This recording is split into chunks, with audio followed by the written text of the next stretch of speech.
You're among those members and Honorable Nsibambi who remained in FDC.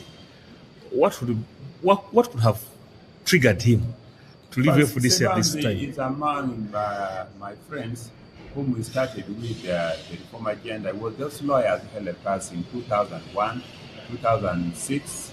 He was even my lawyer in 2001 when I was taken to court after election.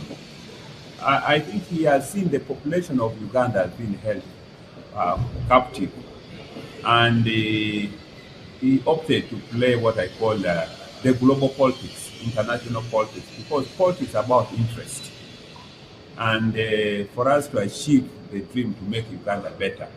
In the US, people shift goalposts, people grow from the Democratic Party, from the Republican, in the UK, in South Africa, even in Kenya, even here in Uganda. So it is his political strategy, which I think he opted to take, looking at the dynamics of the politics of Uganda. I need to meet him really to understand why he opted to operate at individual level instead of operating at a more collective, broad-based structure. We have been having engagement internally to have an arrangement where we have a transition, we have a dialogue with the NRM government so that they surrender power peacefully. And that discussion is still on because, as you know, President Museveni has reached a limit. He has no option but he has to retire. And as opposition, we have been having a discussion to give him a peaceful transition so that retires and we have a new framework for the governance of this country going forward. And I'm surprised opted to act individually, and yet we have collective discussion and opposition how to move the country better forward. So, and someone has been your whip, just abrupt like that, your treasurer general, you have no information of why he left. What do you think is the cause of frustration? We discussed with him that the better way to create a new government in Uganda was not to wage war, was to have a dialogue. And that's why FDC signed the memorandum under the IPOD. And that memorandum was lead us to engage in more dialogue. And when he went for that first meeting, we told him that we need to get back and go to the framework of IPOD and have peacefully have a discussion that will lead to a transition beyond President Museveni. So I hope to meet him to find why he opted to act individually. My last question is opposition frustrating? No, opposition is not frustrating. It's the individuals who get frustrated about the method of operation.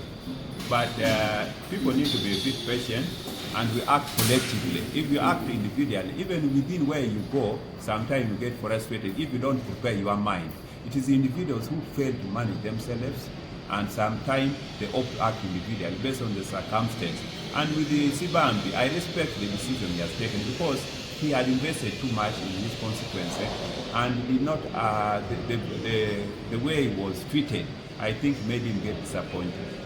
So he opted to take that path.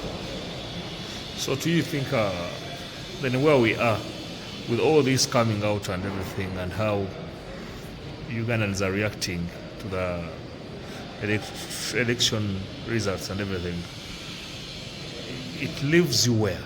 If people have been consistent. Let me tell you, majority of Ugandans want a new government, want a new framework. That framework is what we are discussing. Even those within the NRM, they have areas of disagreement, disappointment. Even within those people who FDC, even those within UPC and EP, we need to have a new framework and we need to have a national dialogue to form a new framework, a new platform that will move Uganda beyond President Museveni. And that's a discussion the people of Uganda needs to do because you see, God's age has arrived and will arrive on everybody. And there is a limit.